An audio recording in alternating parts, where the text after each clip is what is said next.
Labdien, cienījamie skatītāji! 28. jūnijā, kad veiksmīgi esam aizvadījuši ļoti plašu svētku nedēļu, karstu nedēļu, kur nu kurais, kāds Liedagā, kāds mežā, kāds savos laukos un savā savrupajā stūrītī, bet šodien ir pirmdiena, man ar nožēlu tas ir jāatgādina, un mums ir laiks atgriezties sabiedrībā.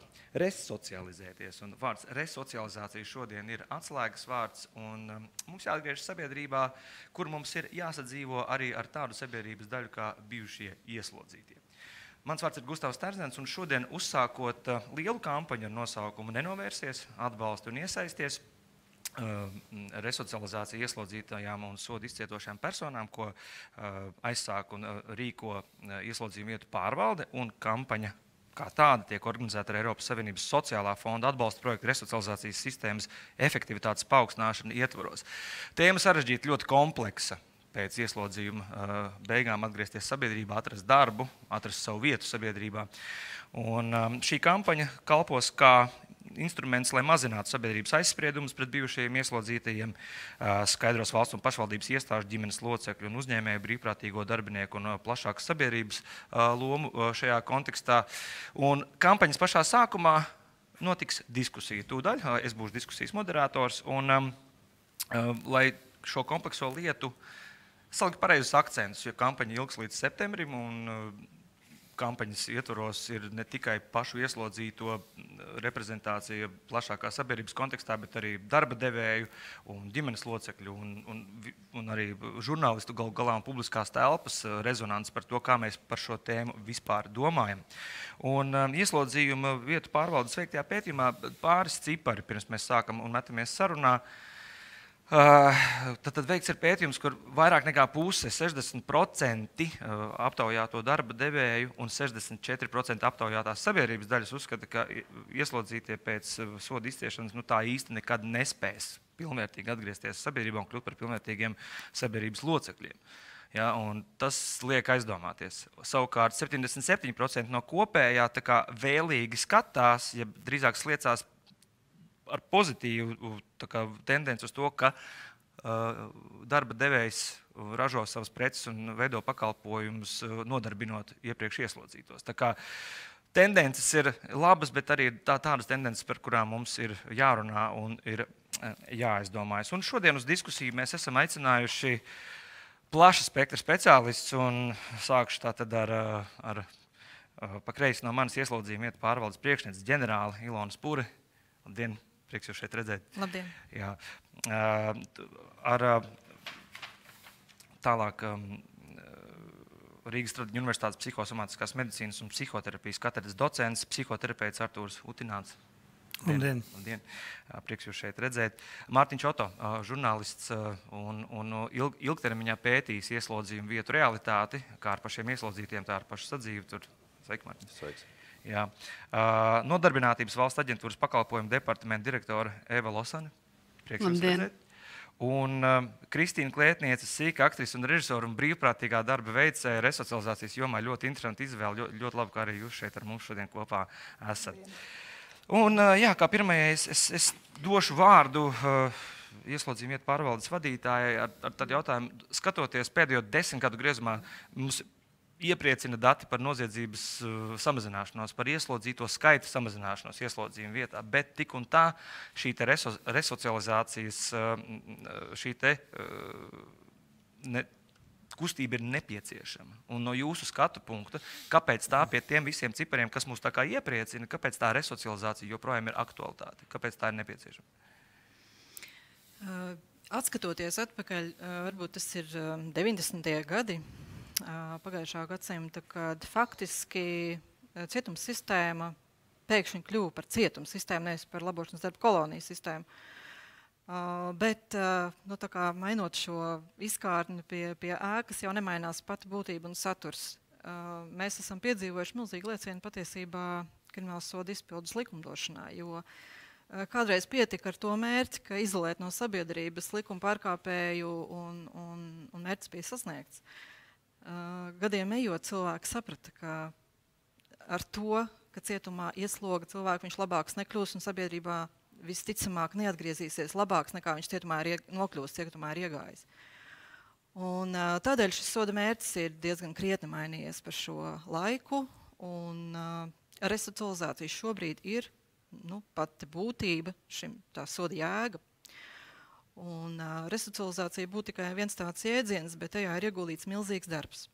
Protams, sākotnēji vēl varbūt pat 10-15 gadu atpakaļ 15 cietumos bija uz vienas rokas pirkstiem cik skolas. Un, faktiski tāda labošanās, kā tajā laikā to dēvēja šo jēdzienu likumā, sodizpildes kodeksā, jeb tagad jau resocializācija, kas ir daudz plašāks jēdziens, faktiski nebija iespējams sasniegt, jo nebija pat pieejamības tādām pamatvērtībām, pamatlietām, cilvēku pamattiesībām kā izglītība. Pa šo laiku, protams, ļoti daudz cietumā ir veidots, un neraugoties uz to ierobežoto infrastruktūru un varbūt absolūti mūsdienu izpratnē neatbilstošu ieslodzīto izvietošanu, ko tas nozīmē? Tas nozīmē, ka ieslodzītie atrodas daudzvietīgās kamerās. Pēc būtības cietums par šo laiku ir pārvērties no tādas kriminālas akadēmijas vairāk pie iestādes, kur speciālisti ar dažādiem resocializācijas instrumentiem mēģina šo cilvēku motivēt, mainīties, lai atgrieztos sabiedrībā kā līdzvērtīgs pilsonis, kurš spējīgs integrēties vai reintegrēties atpakaļ un nest pirmkārt kādu labumu gan sev, gan savai ģimenei, ja viņam tāda ir, un sabiedrībai kopumā. Pie esošajiem apstākļiem jūs minējāt tie loģistikas ierobežojumi, infrastruktūras ierobežojumi. Kā jūs ar to tiekat galā? Kā jau zināms, infrastruktūra mums ir diezgan izsena, gan vēl cara laika būves, gan padomu laiku tiešām kolonijas, kas ir vairāk baraka tipu, un tā ļoti izvērsties tur, diemžēl, nav kur. Un, protams, ka ik gadu tie budžeta līdzekļi, kas mums iestādē ir pieejami, tiek izlietoti, lai pēc iespējas vairāk radītu šo telpu priekš resocializācijas, priekš tiešām liederīgām nodarbēm, kurā iesaistīt pēc iespējas dienas laikā vairāk šos ieslodzītos un mazāk, teiksim, dotu viņiem vaļu atrasties savās kamerās vai sadzīves telpās un attiecīgi audzināt vienam otru, ja? Iespaidot gan psiholoģiski, kas neizbēgami notiek. Savādāk. Šādās telpās tas nav izbēgams, tas vienkārši nav izbēgams, jo uzraugs arī ir tikai cilvēks, un ja tur viņš paver durvis, vienalga vai viņi būtu 2 vai 3, šie uzraugi paverot durvis priekšā ir 16, un grūti varbūt prognozēt, un tas ir tas sliktākais, ka ir grūti prognozēt. Te ir runa par to, ka cietumā šobrīd ir ļoti grūti piemērot to dinamisko drošību. Tas nav speclīdzekļi, tie nav video novērošanas rīki, bet dinamiskā drošība tas nozīmē, ka spēt šajā telpā, atbilstošā telpā komunicēt, profesionāli komunicēt, nepārkāpjot, teiksim, šo profesionālo robežu, tādējādi arī spējot prognozēt situāciju. Riskus. Tas ir slavenais astotnieks, ja, par ko runājat, tie augstie un vidējie riski, un tad ir tie zemie riski. Varbūt jūs to varat nedaudz paskaidrot. Jūs droši vien domājat to rīku resocializācijas, kas ir riska vajadzības novērtēšanas instruments.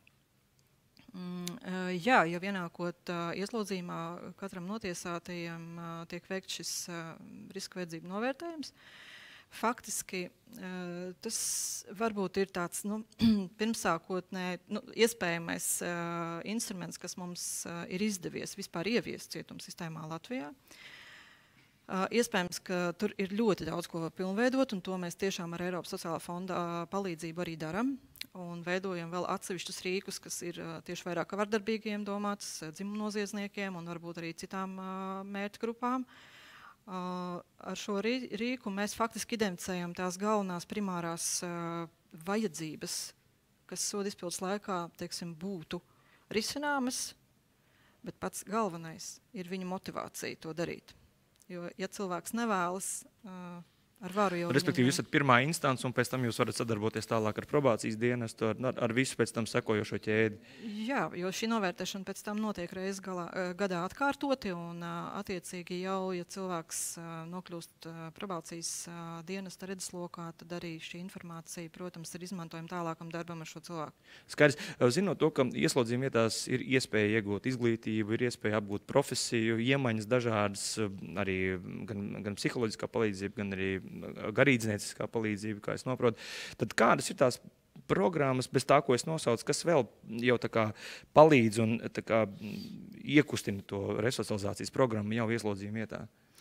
Ir vairāk veidi. Ir sociālas uzvedības korekcijas programmas, kas tiešām vairāk ir behaviorāla pieeja, tad kognitīva pieeja, kas vairāk strādā ar cilvēku prātu. Kā es saku, savādkārtībā galvu.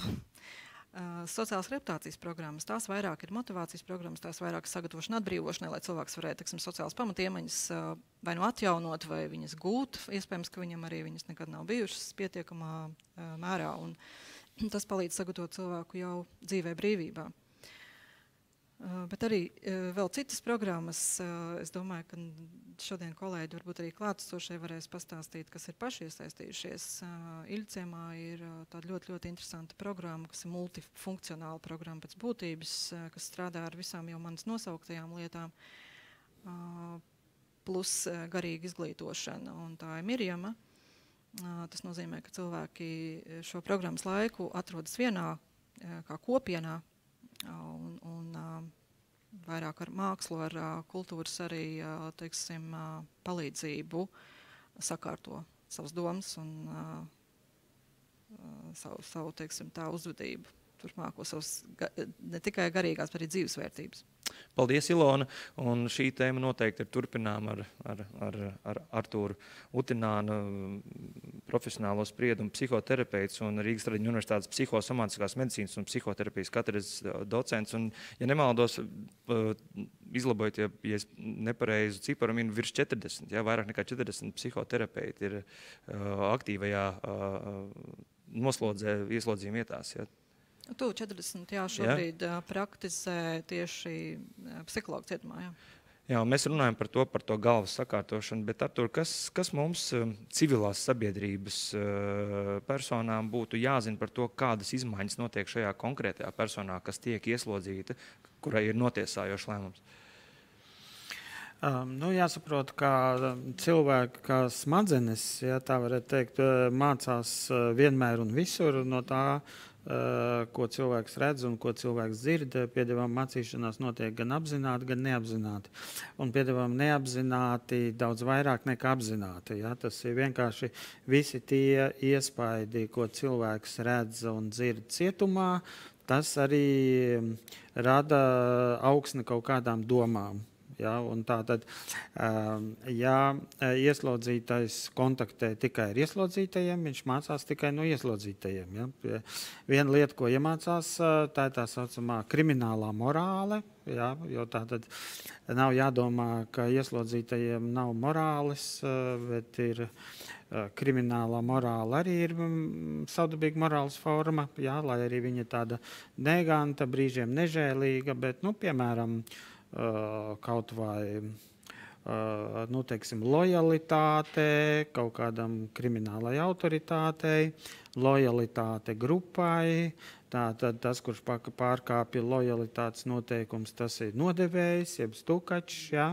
Tātad, kas ir liels kauns. Un līdz ar to cilvēks apgūst šo morāli. Piemēram, mēs tur analizējam gadījumus arī ar probācijas darbiniekiem, ja, kad cilvēks iziet ārā, iepazīstās tur ātrumā ar 2 citiem cilvēkiem, tikko iznācis ārā, un tad viņš redz, ka viņi veic noziegumu. Un viņam tagad ir dilemma. Ja, viņš tā kā negrib tikt atpakaļ cietumā, bet viņš ir līdzinieks, ja viņš nepasaka tātad kas notiks, kas ir noticis. Jā. Tātad, ja viņš to Cietumnieku noklusē, dilemma. viņš tur bija klāt. Jā. Un tad viņam ir izvēle, un kurai morālei viņš tā kā pakļausies. Tā, ka par to vajadzētu ziņot, un es te nepiedalījos, jā, es tikai to redzēju. Vai arī, ja es to ziņoju, tad es esmu nodevējis, var sakot, pārkāpt kriminālās morāles normas. Un viņš tādu dilemmu ļoti bieži nevar atrisināt. Viņi plēš uz pusēm šādu pretrunu. Jā, un kā jau bija tajā gadījumā, protams, ka viņš neziņoja. Ja? Un tad tur visādas mačisma morāles, tur ir kriminālajā morālē ietilps. Kā visās morālēs, ja, piemēram, mums sabiedrībā it kā melot ir amorāli, ja, bet īstenībā tas ir tikai tāds tukšs auklis, jo visi sabiedrība melo. Un tātad, kad melot drīkst, kad nedrīkst, kuri meli pieņemam, kur nepieņemam, tur arī ir vesela morāla.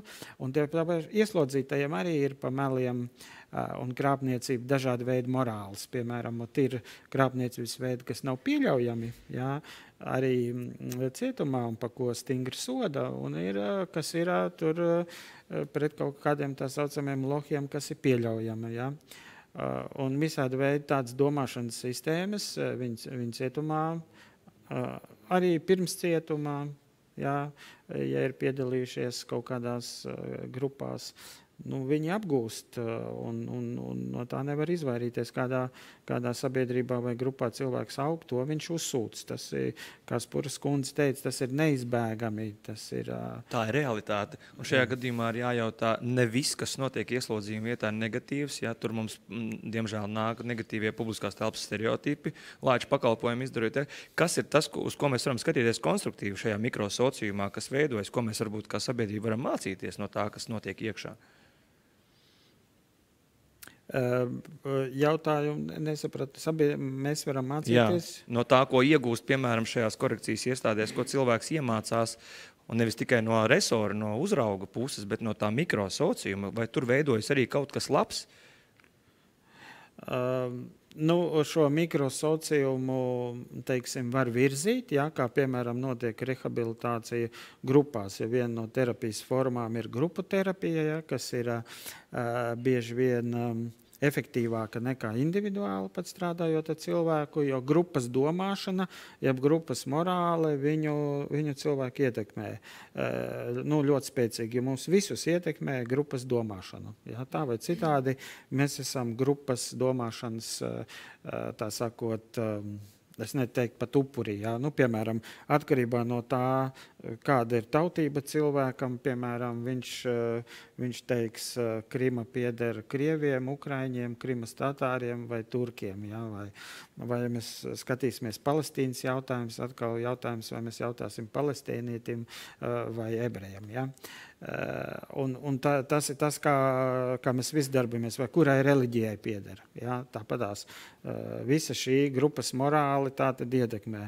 Un ja to grupas domāšanu kaut kā virza, ja, tāda konstruktīvākās sliedēs, tad tā grupa, teiksim, var sāk ietekmēt viens otru, ja, pozitīvākā, progresīvākā virzienā. Un tātad tas ir viens no tādiem paņēmieniem. Tad īstenībā ieslodzījuma vietās mikrosociumiem ir zināmas priekšrocības pret mums kā pret sabiedrību. Ja? Mūsu regulē varbūt mēdī, bet tur ir daudz koncentrētāk un virzītāk šī te. Priekšrocības vienmēr ir tiem, ar ko ir tieši kontakts. Jā. Paldies. Termiņš, kā ietekmē atrašanās ilgums ieslodījumā, pēc tam soļus uz resocializāciju? Tātad, jo ilgāk cilvēks atrodas cietumā, jo attiecīgi ilgāka ir šīs kriminālās domāšanas ietekme. Otrakārt, tas mūsu smadzenēm ir tāds efekts, kā vecās nevajadzīgās domāšanas programmas, ja, pamazām izzūd. Tā sakot, tur sinaptiskās saites, viņas atvienojas, ja tā varētu teikt. Ja. Tāpēc, jo ilgāk viņš atrodas, jo vairāk viņš aizmirst tās sociālās normas, kas bija kādreiz, ar kurām viņš tomēr vairāk vai mazāk tika uzaudzināts. Un aizvien vairāk nostiprinās tās kriminālās morāles cietumā normas. Ja. Un līdz ar to, protams, jo ilgāks ir tas laiks, jo stiprāk tas iesēžas smadzenēs. Ja tie pārtrūkušie, tie neirolinku savienojumi, tad arī ir pie vainas, kāpēc notiek tie vienkārši iznāk ārā, izdara ātri vēl vienu noziegumu, lai atgrieztos tajā mikrovidē. Tāpēc, ka visi šie neironu savienojumi smadzenēs, viņi veido mums visādi veidi ieradumus. Ja? Un tāpēc mūsu smadzenes vispār darbojas pēc ieradumiem. Mēs jau tur reti, kad esam spontāni pēkšņi kaut ko pilnīgi jaunu izdarām. Tāpēc arī tie savienojumi, kas darbojas tur, viņi visdrīzāk, ja nebūs apgūta jauna iemaņa, kā piemēram pelnīt naudu vai veidot attiecības, un veidot attiecības ar veselākiem cilvēkiem, nevis atgriezties pie izejot ārā pie kriminālās sabiedrības. Jo cilvēkam jāmāk, par ko runāt. Vienkārši viņš atnāk, tur apkārtējie viņi paprasīs ziņkārības pēc, kas tur notiek cietumā un kāds tur paražas un tā tālāk. Viņš kādu brīdi pastāstīs, kamēr viņi izjautā, tikmēr viņš ir tā kā, uzmanības centrā, kaut kādā ziņā. Pēc tam viņam vairs nav ko stāstīt. Līdz ar to viņš nezina, kā veidot sarunu un līdz ar to tās saites sāk pārtrūkt. Varbūt jūs varat minēt līdzīgus mikrosociumus, lai mēs tā kā varbūt to spektru paplašināt. Kas tā, piemēram, varbūt slēgta baznīcas kopiena vai kuģis jūrā? Sektas kulti, piemēram, kur cilvēki kādreiz aizbrauc uz to Visariona kustību, kas ir Sibīrijā, Minasinskas ciemā. Viņi tur pabija 8 gadus, un tad daži izdomāja atgriezties. Te bija arī publikācijas. Un tas kā reiz bija tas laiks, ka ienāca internets, mobilie telefoni, un viņš te ienāk, un viņš vispār nekā no tā nemāk. Un, vispār pirmo reizi redzēja, kas ir mobilais telefons un dators. Piemēram, 90. gados, un tad tur bija, liels problēmas. Tad, kā rehabilitēties? Viņš varēja pastāstīt tikai, kā mēs tur dārzeņus audzējām, tur. Un kā pielūdzām Visarionu, kas ir Jēzus Kristus otrā atnākšana. Jā, resocializēties pēc tāda 8 gadus retrīta. Mārtiņš Oto, žurnālists, ilgtermiņā ir pētījis, ir bijis saiknē gan ar ieslodzītajiem, gan ieslodzījuma vietās. Ikdienu, Mārtiņ, tu redzēji, runāja ar cilvēkiem. Kā veidojās vadošie stereotipi mums šeit, šajā pusē par ieslodzītajiem? Aizspriedumu stereotipu ir ļoti daudz, un laikam populārākais no tiem varētu būt to, ka, ja vienreiz es nokļūstu cietumā, tad arī tāds paliks uz visu dzīvi. Un, kad veidojām iepriekšējo projektu, kas bija padziļināti, pētījām, kā notiek cietuma ikdiena, nointervējām pat 7 uz mūžu notiesātos, parunājām ar viņiem pa dzīvi. Mēs pēc šī projekta saņēmām milzu kritiku. Milzu kritiku gan no cilvēkiem, parastajiem līdzcilvēkiem, gan no kolēģiem, žurnālistiem, pat no Saeimas pārstāvjiem, ja nemaldos, veseliem 5 saņēmām pārmetumus. Vispilgtāk man atmiņā iespiedās viens e-pasts, kur cilvēks bija patērējis vakar, lai mums uzrakstītu, sameklējis privāto e-pastu pie tam vēl un uzrakstījis pēc pirmā uz mūžu notiesātā intervijas publicēšanas, ka mēs esam ļoti pretīgi ar cieņu 3 meitu tēvus. Un es toreiz tā padomāju, es gribēju, lai viņš tā kā saprot to, ka mēs gribējām parādīt, ka šādi cilvēki ir, ko viņi domā, un ka viņš varbūt paldies pārunās savām meitām, kad ir šādi cilvēki, neiet kopā ar nekur ar svešiniekiem un tā, bet nē, viņš vienkārši bija dusmīgs. Un es par to ilgi domāju, kāpēc, bet es sapratu to, ka aizspriedumi rodas no stereotipiem un izpaužas kaut kāda veida diskriminācijā. Kāpēc par kaut ko ir jāspriež no aizspriedumiem? Tāpēc, ka tu nezini. Un savukārt baidīties no nezināmā, es uzskatu, ir ļoti cilvēcīgi normāli, tāpēc par to ir jārunā vairāk. Jā, tas līdzīgi kā tajā teicinā, ja tu pārāk labi sajūties, izeic ar vienu no palātām Gailezerā, vai ne? Vai to var attiecināt arī uz ieslodzījumu vietām? Varbūt kādam, jā. Katrā ziņā daudz domā, ka cietumā ir šausmīgi, briesmīgi, bet īstenībā tā nav. Tu noteikti iziet cauri cietumam, nav tas pats, kas iziet cauri ar vēža slimajiem cilvēkiem. Saki par tavu profesionālo kopienu, par žurnālistiem. Es atceros, es mācījos universitātē, kur mūs māca apgūt masu plašsaziņas līdzekļu metodes, un es 2. kursā rakstīju kursa darbu par to, kā presi attiecās uz vienu konkrētu cilvēku mūsu sabiedrībā, kurš bija ieslodzīts, Ivans Haritonovs tajā laikā, un viņam arī nominācija Reketa karalis bija pēc tam, kad viņš bija savu sodu izcietis un tieši presē. Kā saka, tad šos stereotipus tomēr kāds kaut kur ražo, liekot birkas. Nu, šobrīd es domāju, ka paliek labāk, bet kādreiz jau arī tā, kā mediji runāja par ieslodzītiem laika gaitā, ir ļoti stipri mainījies. Ja vēl 80. gados rakstīja vienmēr nezvērs briesmonis, tur 90. jau tagad jau raksta vairāk noziedznieks un slepkavu un nemina vairāk šo, nedod jau cilvēkam saknē šīs nominācijas, teiksim tā. Līdz ar to arī ļoti svarīgi ir mediju komunikācija ar parastiem cilvēkiem. Nu šeit arī ir tā smalkā robeža, kurā brīdī ir politkorektums un kurā brīdī sākās politkorektuma tirānija kaut kādā mērā, vai ne? Jo tomēr mēs runājam par cilvēkiem, kuri ir pārkāpuši likumu un kuri ir pārkāpuši šo robežu šajā brīdī. Un tev runājot ar viņiem tādas tīri subjektīvās sajūtas, nu kāda ir tā enerģija, kāda ir tā rezonance uz vietas? Grūti pateikt, ja godīgi. Ja tu nomet malā emocijas, tad tie ir tikai cilvēki. Ja tu neiedziļinies, tā kā man šo ir grūti komentēt, ja godīgi. Bet vēl paturpinot to, mēs zinām, ka ir ļoti dažādi iemesli, kāpēc cilvēks nonāk likuma tajā pusē. Tā var būt pilnīgi neveiksmīga un pilnīgi liktenīga autoavārija, piemēram, vai, diemžēl, arī daudz smagāka un apzināta nozieguma. Un viņus, kā tu saki, nevar šķirot pēc vienas tās šnitis, vai ne? Bet kā mēs tagad varam par katru bijušo ieslodzīto veidot tādu atsevišķu profilu, ja jau mēs jau sakām, viņus jau liekam vienā grozā, jau saucot par sodu izcietušajām personēm. Ja, tā jau ir nominācija. Tā sanāk. Cik žurnālistika var palīdzēt šķaidīt stereotipus un aizspriedumus? Komunikācija ar sabiedrību ir pats svarīgākais, jo, es saku, pamatā problēmas šajā gadījumā ir tas, ka cilvēki nesaprot, nezina. Cilvēki arī neiedziļinās, un ja žurnālisti nerunās un neatvērs vairāk acis par to, cik tas ir būtiski un svarīgi, es domāju, ka tad arī nekas nemainīsies, jo cilvēks, pēc būtības viņš redz, mazbērns tiek darīts pāri.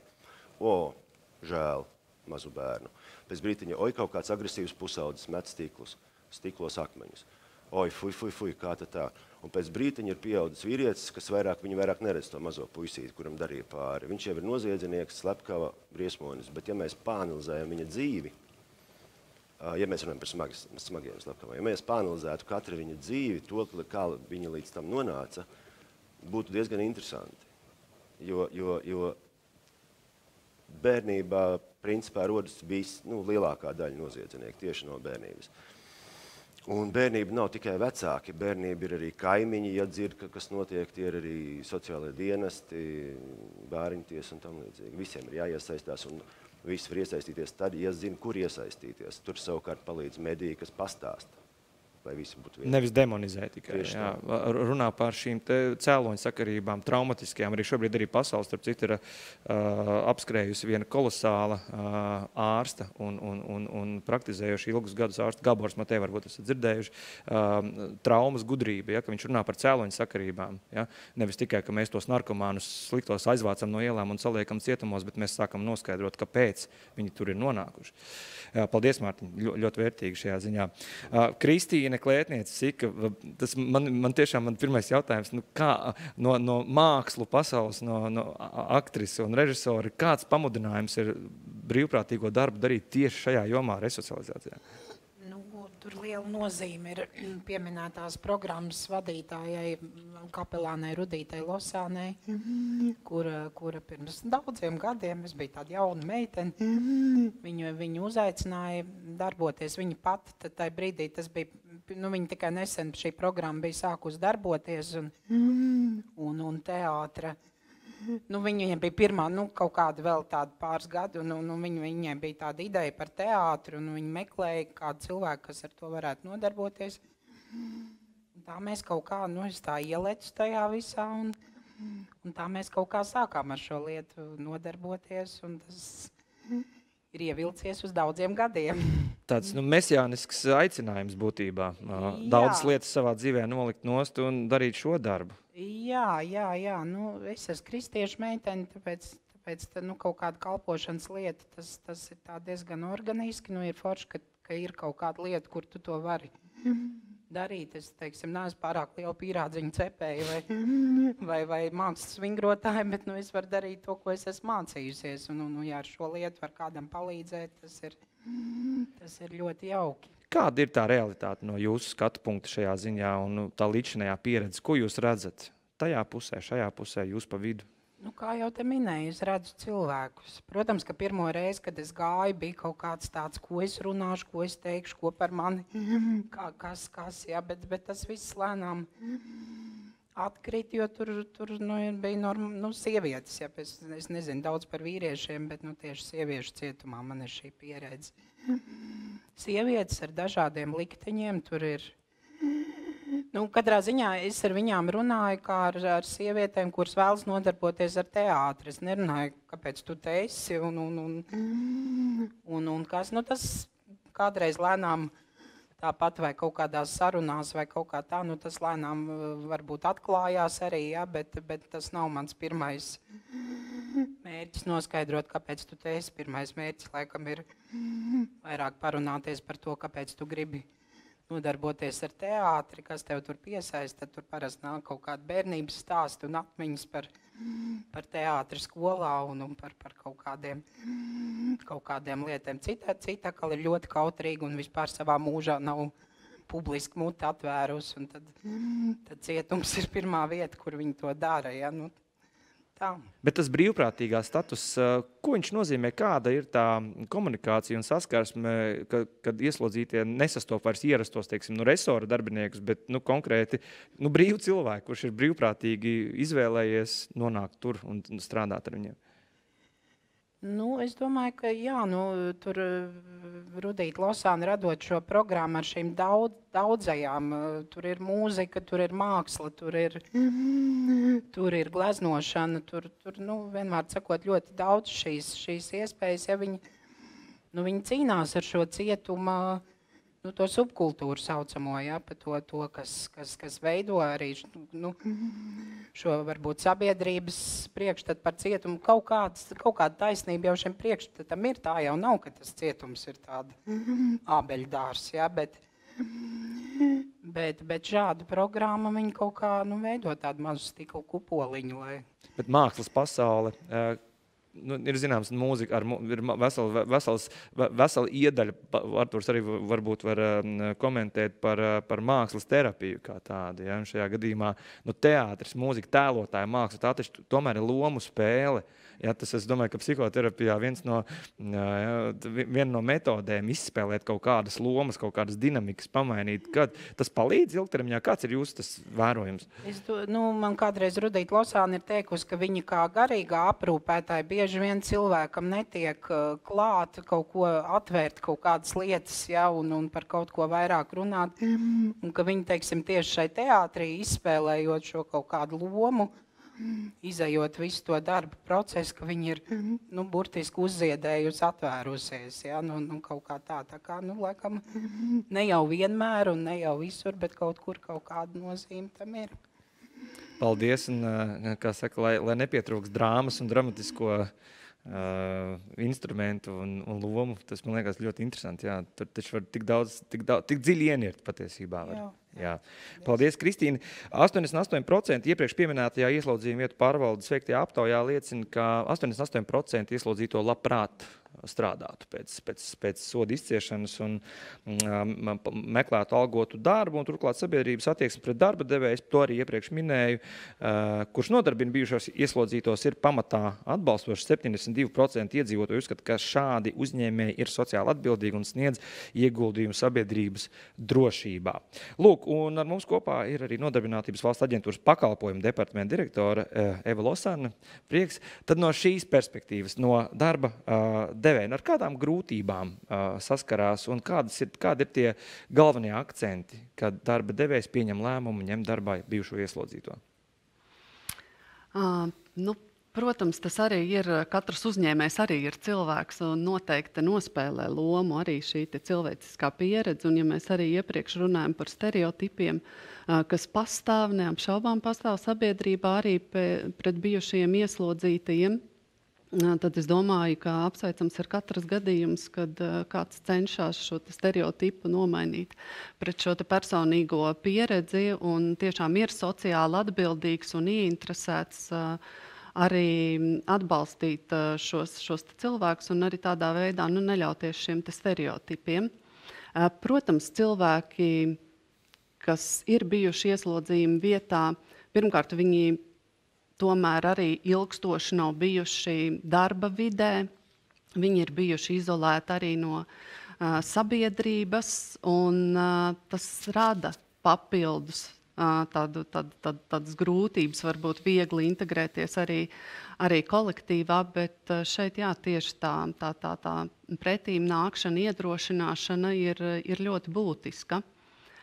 Un, ja mēs runājam arī par to, kā Nodarbinātības valsts aģentūra arī sadarbojoties ar ieslodzījumu vietu pārvaldi, var palīdzēt mazināt šo distanci, tad arī kopš 2017. gada mēs ļoti aktīvi sadarbojamies un tiešām ar lielu ieinteresētību un atbildību sniedzam arī šīs karjeras konsultācijas personām vēl cilvēkiem, kamēr viņi vēl ir ieslodzījuma vietā. Un man liekas, ka tā ir ļoti laba prakse, jo pamatā mēs konsultējam divos virzienos. Viens ir, kā jau tika pieminēts, ka arī ieslodzījuma vietās ir iespēja iegūt izglītību, tā skaitā arī profesionālo izglītību. Un tad šis mūsu atbalsts ir konsultatīvais tai grupai, kas vēlas uzsākt šīs mācības, arī palīdzot noteikt šo profesionālo piemērotību, nostiprināt motivāciju un tā tālāk. Tā ir viena šī grupa.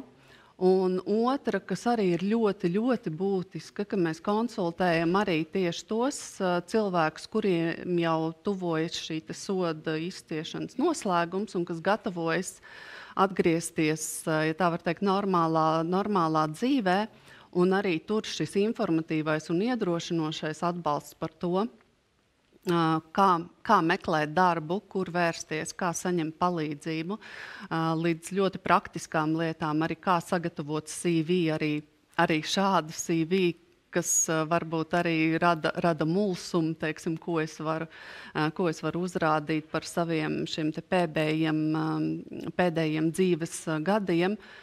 Visas šīs lietas ir ļoti, ļoti būtiskas un palīdz veidot šo tiltu arī starp ārpasauli un kādu gadījumu, tieši kā praktiski tas notiek. Es pieņemu, ka ir dažādas kvalifikācijas arī cilvēkam, kurš nonāk ieslodzījumā, un tur ir ļoti dažādi. Es arī lasīju to pētījumu, ka būtībā vidējā kvalifikācija dominē, bet var arī tā kā pacelt šo kvalifikāciju un būtībā tā kā absolvēt, iznākt ar diplomu. Un, protams, ka mums nevajadzētu domāt, ka tur atplastām rokām tagad darba birža tevi gaida vai ne ar lielu algu un super sociālo nodrošinājumu, bet kāda ir šī satikšanās starp darba devēju, tā darba devēja puse, altruisms, neziņa, sevis tā kā izglītošana par to, ko viņš satiks, kurš tūdaļ nāks no tiem vārtiem ārā un tagad nāks manā iekoptajā biznesā. Ja? Varbūt kādu gadījumu, par kādu veiksmes stāstu.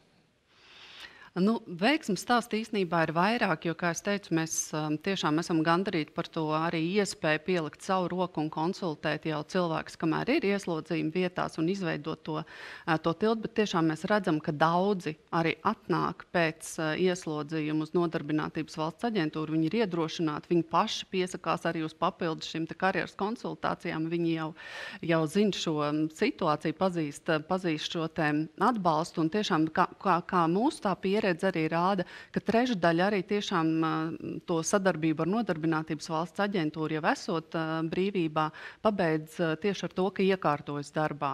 Un kopumā, protams, mēs ceram arī, ka tie, kas kaut kādu citu iemeslu dēļ pārstāja nākt uz Nodarbinātības valsts aģentūru, jo tas arī ir brīvprātīga atbalsta saņemšanas iespēja, kā arī vēl daļa arī pēc tam, arī, kad vairs jau nesadarbojas ar Nodarbinātības valsts aģentūru, arī darbā iekārtojās.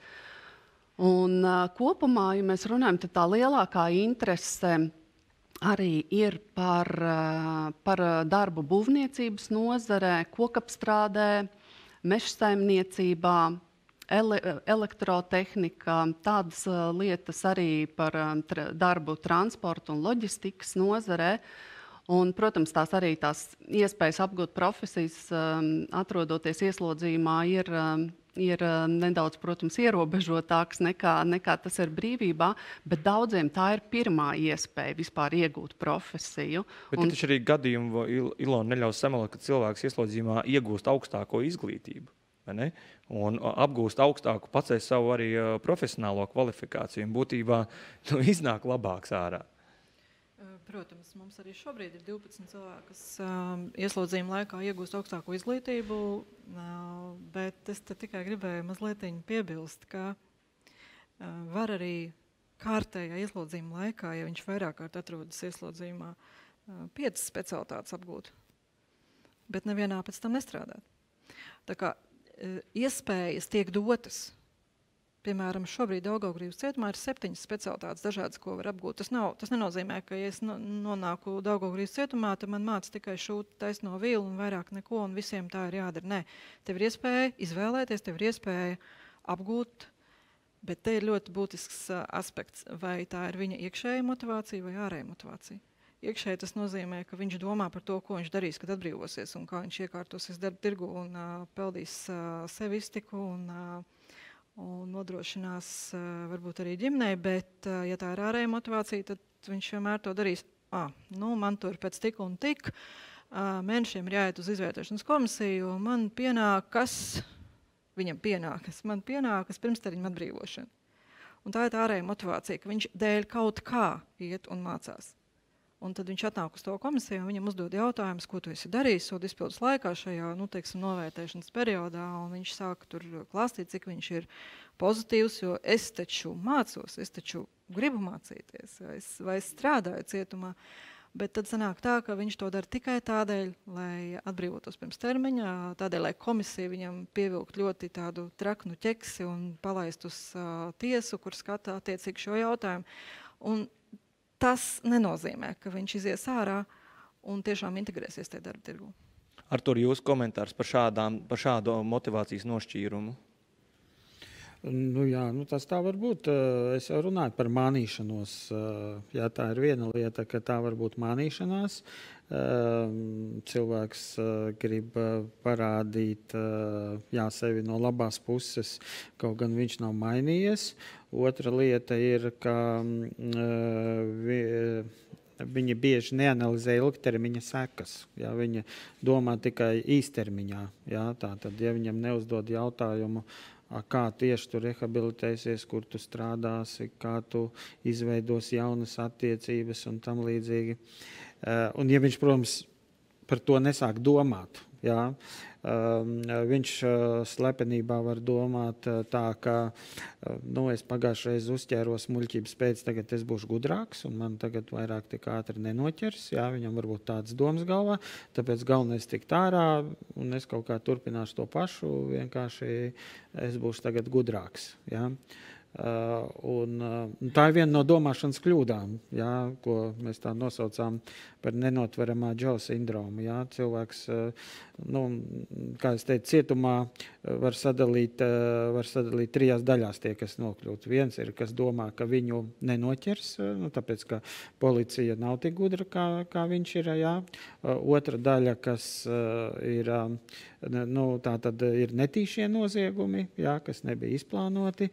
Un trešā daļa ir, ka cilvēki ir ļoti impulsīvi, viņam ir vienalga, viņš īpaši viņu neuztrauc atkārtots ieslodzījums. Jā, ja viņš domā, ka viņam ir svarīgāk atriepties un tad kaut vai cietumā sēdēt, bet galvenais atriebību realizēt, tad piemēram, viņš tam ir gatavs. Jā. Tā varētu teikt. Un tās domāšanas nav tik viegli mainīt, jā, jo tāpēc, ka tās ir mūsu domāšana, tas nav nekas astrāls, kā dažreiz cilvēki domā, tu vienkārši tā paņem un domas izmet un nomaina citām. Viņas ir smadzeņu programmas, bioloģiskas, sinaptiskās saites smadzenēs, kas ir kā ieslidināti celiņi, kuri, tā kā es salīdzināju ar slitkalniņu ziemā. Jā. Viena lieta ir ieslidināts slitkalniņš, otra lieta mums jāuztais slitkalniņš kalna otrā pusē, jā, kur nekas neslīd. Jā. Un tad vajag, lai tas slitkalniņš aizaug cieti, bet ieslidinās pavisam cits celiņš. Tas ir apmēram tāda veida darbs. Pie šīs nepieciešamās mentālās piepūles, kas rada jaunus slēgumus, ja jūsu valodā runājot, sakiet, lūdzu, ārpus teātra, brīvprātīgo darba, nodarbinātības, izglītības, sakiet, kādu lomu spēlē, piemēram, ieslodzīto saikne un tikšanās ar ģimeni un tuviniekiem, piemēram? Ko ārpuse var darīt šī visa labā? Tātad emocionālās saites varbūt ir pats galvenais, kas vispār rehabilitē. Tās ir emocionālās saites. Ja? Tātad, jo viens variants pats labākais, tas ir integrācija atpakaļ ģimenē, ka ģimene pieņem. Ja cilvēkam ģimenes nav vai nepieņem, tad ir jābūt kaut kādai socializētai sabiedrībai, kurā viņš integrēsies, citādi tā būs kriminālā sabiedrība. Ja? Varbūt tur, nezinu, pat ja viņš paliek tā kā vientuļais vilks, tad tas noteikti nebūs sabiedrībai labvēlīgais variants.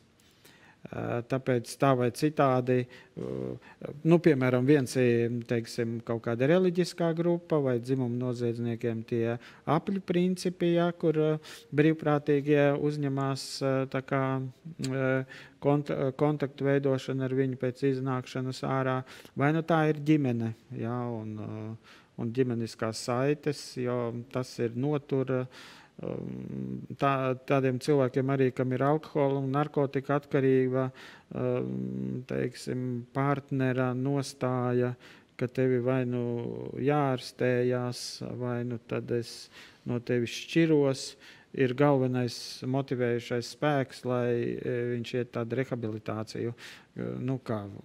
To var nosaukt par ārēju motivāciju, bet, protams, visas motivācijas ir iekšējas. Piemēram, cilvēks negrib pazaudēt šo personu, viņam ir emocionāla pieķeršanās, tad tādā gadījumā viņš ies kaut ko, tā sakot, pārciest. Ja? Kaut vai uz kaut kādām tiem pašiem alkoholiķiem iet uz anonīmu alkoholiķu sabiedrību, tur arī ir jāpārvar visāds tur kauns un diskomforts, lai uz turieni ietu, un tad ir vajadzīgs motīvs, kamdēļ viņš tur ietu. Ja alkohols sagādā baudu, kāpēc viņam atteikties, un, piemēram, iet uz anonīmiem alkoholiķiem, tur sēdēt, kaut ko tur stāstīt par sevi, ja, klausīties citu bēdu stāstos, tur jābūt ir motīvam. Un ja tie ģimenes locekļi, ja, kad tas ir veids, kā viņš var nokontrolēt šīs savas atkarības. Ja? Un atkarības mēs varam definēt plaši. Tas nav tikai alkohola, narkotika un spēļu automāta atkarība. Atkarības ir arī, piemēram, dažādas seksa atkarības, piemēram, tur kā pedofīlija vai ekshibicionisms. Ja? Tās arī ir atkarības. Šajā gadījumā ģimenes būtībā saskarās ar nemazāku daudzumu problēmām, respektīvi arī tiem, kas ārpusē sagaida šo te resocializējamo personu, viņiem ir tāds pats darbs būtībā jāveic.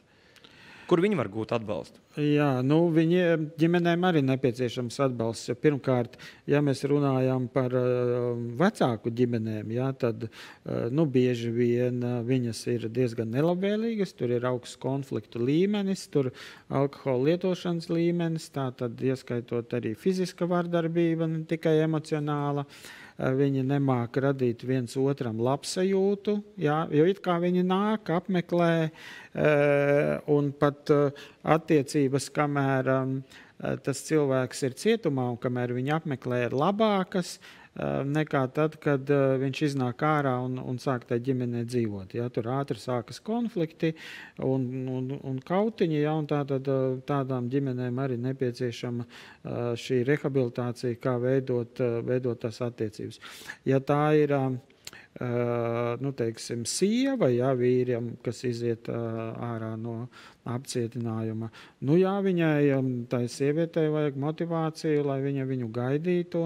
Un piemēram, kā tas ir dzimumnoziedznieku gadījumā, nu, piemēram, viņai taču bija šoks, ja, kad atklājās, ka viņas vīrs izmanto bērnus, piemēram, vai arī ir ekshibicionists. Ja, un tagad viņai jādomā, nu, tā kā bats man ņemt atpakaļ, nu, kā, tā kā es domāju, mums ir seks, tad izrādās, ka viņam ir tāds, jā, ko grūtāk ir pieņemt, nekā ir bijuši kaut kādi, nu, kreisie sakari, vienkārši tā sakot.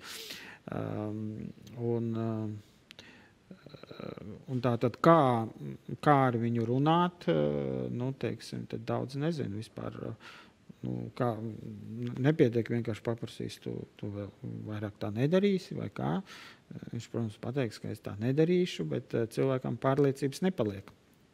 Mārtiņ, kad tu runāji un veidoji savu projektu, vai tu runāji arī ar tuviniekiem un ģimenēm un ar pašiem ieslodzītiem par to, ko viņiem nozīmē satikties? Un kā tas ar tuviniekiem ģimenēm mēs nerunājām, bet mēs uzdevām jautājumu, kas ir viena lieta, kas tev visvairāk pietrūkst. Un pilnīgi visiem kā vienam tā bija ģimene. Pilnīgi visiem tā bija ģimene, jo ir tādi, piemēram, viens mums bija anonīms, ko mēs intervējam, viņš vēlējās palikt anonīms tieši šī iemesla dēļ, lai nesāpinātu ģimeni, jo cik viņš saprata, tad pat viņa sieva saviem mazajiem bērniem pateica, ka viņš vai nu ir miris vai pazudis. Un pilnīgi pārtrauc kontaktu. Un savā ziņā var saprast, jo 90. gados, teiksim, ja tev tēvs ir uz mūžu notiesāts, tad skolā arī neiet galīgi labi, ja, jo vienaudži ņirgāsies, būs mobbings un tā tālāk, bet katrā ziņā visi viņi sapņo par ģimeni. Jautājums, kāda tā ģimene ir, kā Jutināte kungs teica, varbūt ir Pudeles brāļu ģimene, ja, to mēs padziļināt neprasījām, bet visiem no viņiem viena lieta, kas viņiem pietrūka, tā bija ģimene. Ilons, kā minot, es saprotu, ka tā izvietošana kamerās ir daudzskaitlīga, kas ir viena no problēmām, bet tā būšana ar ģimeni, viņa tiek nodrošināta un viņa notiek realitātē, un tur ieslodzījumu vietu pārvalde var kaut kā vēl vairāk palīdzēt vai vēl kaut kā vairāk radīt apstākļus tai būšanai kopā. Jā, Latvijas cietumos tātad pastāv gan īslaicīgās satikšanās, gan arī ilgstošas. Ilgstošas tas nozīmē, ka var pavadīt diennakti un pat divas kopā ar savu ģimeni, būtībā kā tādā dzīvoklītī. Un atrasties kopā ar bērniem un gatavot sev pārtiku un tam līdzīgi. Šobrīd, protams, Covid mums ir izveidojis diezgan tādu kritisku situāciju, ka šīs tikšanās tika pārtrauktas uz Covid pandēmijas laiku, un šobrīd mēs tikai atsāksim no 1. jūlija, ja var tā teikt, atdot parādus, kas mums ir uzkrājušies, lai tomēr nodrošinātu šīs tikšanās, šīs tiešām svarīgās tikšanās ar savām ģimenēm, ar saviem tuviniekiem. Meklējam dažādas citas formas, kā vēl papildus organizēt šos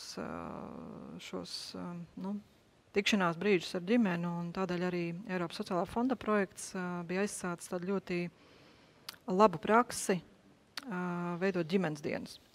Ģimenes dienas tas nozīmē, ka tiekās vienlaikus vairāki ieslodzīti ar savām ģimenēm, un šie pasākumi tiešām ir organizēti. Jo bieži vien mēs redzam ikdienā, ka ieslodzītie nemaz neprot komunicēt ar to savu ģimeni, un varbūt, ka tas bērns ir radies, kamēr viņš ir ieslodzījumā, un viņš pat nezina, ko ar to bērnu iesākt, ko ar viņu darīt, tīri fiziski, pacelt, nopājāt, vai ar viņu kaut kādu rotaļu, vai ko citu darīt. Un ģimenes dienas, tā ir tāds faktiski labs veids, kā mācīt, organizēt savu brīvo laiku kopā ar ģimeni. Kā komunicēt ar ģimeni, ar savu bērnu. Varbūt vienkārši sarīkot svētkus. Par to bērnu tādu piebildi. Lielākā daļa no viņiem vienkārši vai nu nespēja, vai kautrējās izpaust maigumu. Viņi nemāk izpaust pozitīvas jūtas. Un kādi instrumenti būtu pielietojami tur? Kā var noteikt šo vēlmi, kurš nojūt, kurš ir pirmais, kurš saprot, ka tajā cilvēkā kāda jauna telpa var atvērties, kaut kas var rasties? Un kā nepazaudēt to? Psihologs, uzraugs? Tas ir pārsvarā psihologi vai psihoterapeiti, tāpat psihodrāma. Ja, piemēram, ja mēs runājam tur, kur cilvēki iemācās verbalizēt, ja, un gan negatīvās jūtas pēc iespējas neuzbrukošā veidā, gan arī pozitīvās jūtas. Ja, tā kā, piemēram, tā skaitā arī tāda, varbūt arī, psihodrāma ir līdzīga tādai aktieru mākslas, bet arī varbūt pat aktieru mākslas kaut kādi kursi. Es atceros, es pat esmu vienu tādu cilvēku aizsūtījis uz aktieru mākslas kursiem, un viņš tur pat sāka iet un spēlēt izrādēs, ja, un tur jau tomēr arī tā kā viņam jāizspēlē kāda cita cilvēka emocijas, bet, jāizspēlē emocijas, tā skaitā arī jāizspēlē kaut kādas maiguma emocijas, ja, un tad viņš iemācās par tām runāt, jo vienkārši tādi celiņi nav ieskaņoti kā maiguma vārdi, tāds celiņš nav smadzenēs. Ja. Kristīna, no jūsu darba, vai ir nācies darbā veidojot izrādi vai radot kādu jaunu lūgu, vai jums ir izdevies noteikt, ka tas cilvēks mainās, un ko jūs darāt tajā brīdī? Vai jūs ejat pie kāda no uzraugiem, vai pie tā, manā skatījumā tur notiek labas izmaiņas, varbūt, ka tur vajag pievērst papildus uzmanību? Ar uzraugiem mums īsti nav bijusi. Es tā bišķiņa savā sulā mainās viņas, tāpēc, ka mēs izējām visu to izrādes posmu, kas sākās no lūgas izlasīšanas, no mēģinājuma pašā savā starpā, tad nāk aktieri vīrieši, kas palīdz vīriešu lomas īstenot un tā tālāk, un beigās ir friziere no teātra, kostīmi no teātra. Viņas pārvēršās arī vizuāli, kļūst skaistas, brīnišķīgas, un šis aspekts, tas ir ne tikai stāsts par teātri, bet stāsts par to, ka viņa var sajust sevi kā skaistu sievieti, kā normāli ar normāliem sabiedrības locekļiem komunicējoši un tā tālāk. Tas būtu tas. Galvenais piedalīties, galvenais būt tajā citā realitātē. Jā. Eva, man jautājums varbūt no tās ēnas puses, kas notiek darba devēja un bijušā ieslodzītā attiecībās un sociālā plāksnē, ja tajā labajā posmā tiek izdarīts noziegums atkārtots? Ja šis te bijušais ieslodzītais nonākot šajā uzticības laukā, tomēr veic noziegumu? Jā, protams, tādas situācijas arī nevar izslēgt, bet droši vien arī tas būtiskākais, domāju, arī darba devējam varbūt arī nesamulst no šīs te pieredzes tādā ziņā, ka līdz ar to arī noslēgties šai te iespējai vēl kādreiz kādu pēc ieslodzījuma pieņemt darbā. Tas ir ļoti svarīgi. Bet kopumā es domāju arī tai darba videi un ne tikai pašam darba devējam, kā uzņēmējiem vai vadītājiem, ļoti liela nozīme noteikti ir kolēģiem, jo kā runāja arī šeit, ka tam ģimenes faktoram ir ļoti un noteikti izšķirošais tāds faktors, bet ne visiem ir tās ģimenes, kur atgriezties. Un tagad, protams, mēs ļoti daudz strādājam arī attālināti, bet pēc būtības darba kolēģi ir tie, ar kuriem arī mēs pavadām tādā ikdienā lielāko arī savu dzīves laiku. Un līdz ar to arī tai pieņemšanai kolektīvā noteikti ir ļoti būtiska nozīme. Un tas ir, es saku, runa ne tikai par uzņēmēju konkrētu darba devēju, bet sabiedrības atvērtību kopumā, kur meklēt kāda ir tā realitāte? Ko iemācās darba devējs? Kādos vārdos nesaukt, runājot, redzi, man te strādā ieslodzītie, viņš tā kā mundieris pie manas sociālā ego, ja? Ka es esmu tagad tā un es daru šādi, vai tā patiesā motivācija, jo būtībā svarīgākais jau ir šis te bijušais ieslodzītais, ka viņš netiek izmantots, piemēram, kaut kāda jau cita labuma gūšanai. Tas ir ļoti svarīgi, jā, lai šīs tiesības uz darbu, darba apstākļiem, atalgojumu būtu... Atalgojums ar citu bijušais ieslodzītais nav lētais darba spēks, vai ne?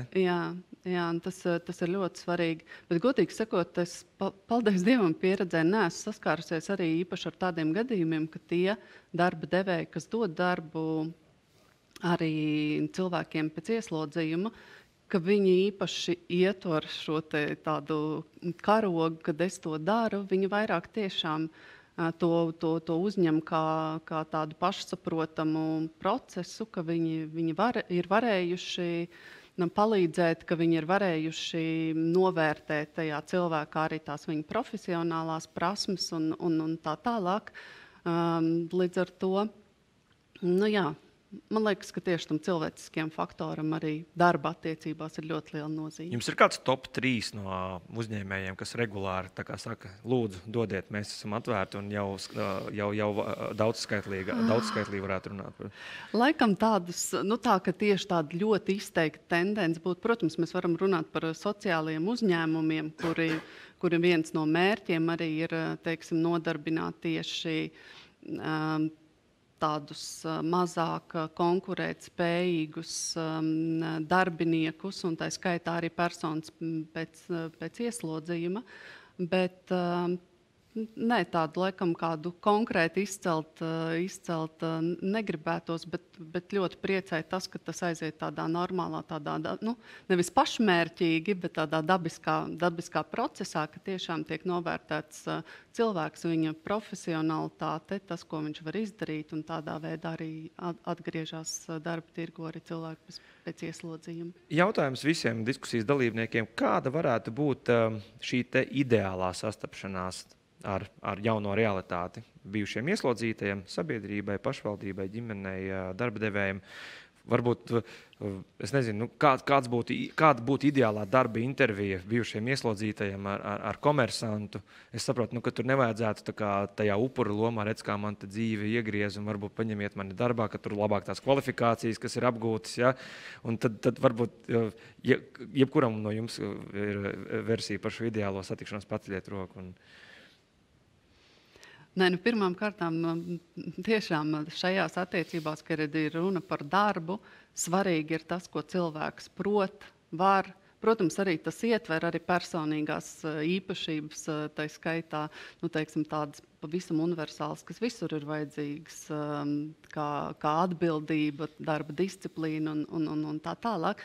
Bet mēs arī konsultējam cilvēkus, arī aicinam tieši runāt par šīm lietām, kas skar konkrēto darba pienākumu veikšanu, uz ko viņš ir pieteicies, un varbūt arī tās citas lietas bez liekas nepieciešamības arī neminēt, bet tiešām sev parādīt. Tā nav vienīgā, ja mēs runājam par dažādām lomām mūsu dzīvē, jau un arī tiem zīmogiem, ka tas nav vienīgais mans tēls, ka es esmu bijušais ieslodzītais. Es eju šeit kā potenciāls darbinieks un runāju par sevi no tās pozīcijas. Mārtiņ, tavā pieredzē šī cilvēcīgā motivācija, ka ieslodzītais spēs integrēt to, ka viņš ir bijis ieslodzītais un ka viņš vairs nav ieslodzītais, un rēķināties ar to, ka viņu uzskatīs vienmēr par bijušo ieslodzīto kaut kur tur ārā. Tev vienkārši subjektīvi ar viņiem runājot kopā, to cilvēcisko spēku, šo spēju sajūti? Es sajūtu ar kā kuru. Es zinu, ka bija tādi, kuriem darbs bija ļoti, ļoti nozīmīgs viņu dzīvēs, bet viņi visi baidās to, ka viņus nepieņems katrā ziņā. Jautājums arī, protams, ieslodzītais par kādu posmu mēs runājam, cik viņš ir pavadījis ieslodzījuma vietā, jo viņš ir pavadījis gadu, tad es domāju, tur nav nekāda problēma. Viņš ir pavadījis 15 vai vairāk, tad tā vienmēr būs, tur jau speciālistiem ir jāiesaistās. Teiksim tā, mums arī vairāk uz mūžu notiesātie, ka mēs paprasījām, vai tu esi gatavs, ka tev tagad rītā laiž ārā, tur lielākā daļa pateica, nē. Pirmkārt, ka nejūtās īsti pelnījis, vai arī, ka nav gatavs. Kur vēl kāds parasts darbs, ja mēs runājam par šiem ilgtermiņu ieslodzītajiem. Jā, Ilona, varbūt jūs varat arī mums to dažādību un to, varbūt to subjektīvo un individuālo pieeju varbūt nedaudz ieskicēt, jo mēs liekam visus mēram ar vienu olekti bijušie ieslodzītie. Tad mums uzreiz tā bilde zīmēs tāda, kāda viņa ir. Un mums te vēl filmas piepalīdz, vai ne, tā kā glorificējot un demonizējot konkrētus segmentus un konkrētus tipāžus. Tad kāda ir tā realitāte? Kad ne visi ir vienādi, ne visi ir par vieniem un tiem pašiem noziegumiem? Kāds ir tas kaleidoskops ikdienā? Tieši tā, mēs nevaram viņus visus uzskatīt kā vienādus, jo pirmkārt jau negribētos jau tā iedalīt, bet tomēr tas noziedzīgais nodarījums uzliek arī savu zīmolu. Un noteikti es Mārtiņam piekrītu, ka tas ir atkarīgs no tā termiņa, ko viņš ir pavadījis cietumā. Un vēl jau vairāk, ja tas ir atkārtoti vai jau vairākas reizes, jo ar katru reizi atgriezties ir vien grūtāk. Un viņš ar vien vairāk jūtas piederīgs cietumu dzīvē un cietuma subkultūrā, nevis dzīvē ārpusē. Un tas, ko Mārtiņš teica par mūžniekiem, es arī daudz ar viņiem runājis un var tikai piekrist, ka viņiem ir bail atgriezties. Atgriezties kur? Sabiedrībā. Un es domāju, ka jo ilgāks tas laiks, jo viņiem mazinās tā apziņa, ka viņi būtu spējīgi integrēties atpakaļ sabiedrībā. Un tas ir pilnīgi saprotam, un te jebkura programma varētu arī pat nelīdzēt. Bet sabiedrībai un uzņēmējiem noteikti tas mans vēstījums ir glābt tos, kas nav tik dziļi krituši tajā subkultūrā un tajā cietuma dzīvē un tajā atkarībā no cietuma. Tā arī ir savā ziņā atkarība, jo viņam vieglāk ir izdzīvot cietumā, tāpēc, ka tur viņu pieņem, tur viņš ir saprasts, viņš ir savējais, un, savā ziņā, vai ne? Un izejot ārā, viņš saprot, ka viņam varbūt vienreiz tā kā, tās durvis nepavērās, kur viņš bija nosūtīts, ka viņam uz turieni jāiet, ir, vienalga, vai tas būtu kāds sociāls dienas vai kāds. Un viņš aizies otrais, aizies trešo reizi, viņš vienkārši vairs neies. Un viņš apzinās, ka viņam vieglāk ir izdzīvot cietumā. Un, tādēļ arī tās mūsu kampaņas sauklis nenovērsies šeit ir, man liekas, ļoti vietā. Un, ja viņš ir nācis tajos darba meklējumus, tad tiešām nenovērsies un dod viņam to iespēju, jo tas noteikti mums sabiedrībai visai kopumā ir atbildīgs solis ļaut viņam tomēr izdzīvot un neatgriezties atkal atpakaļ un vienkārši uz valsts rēķina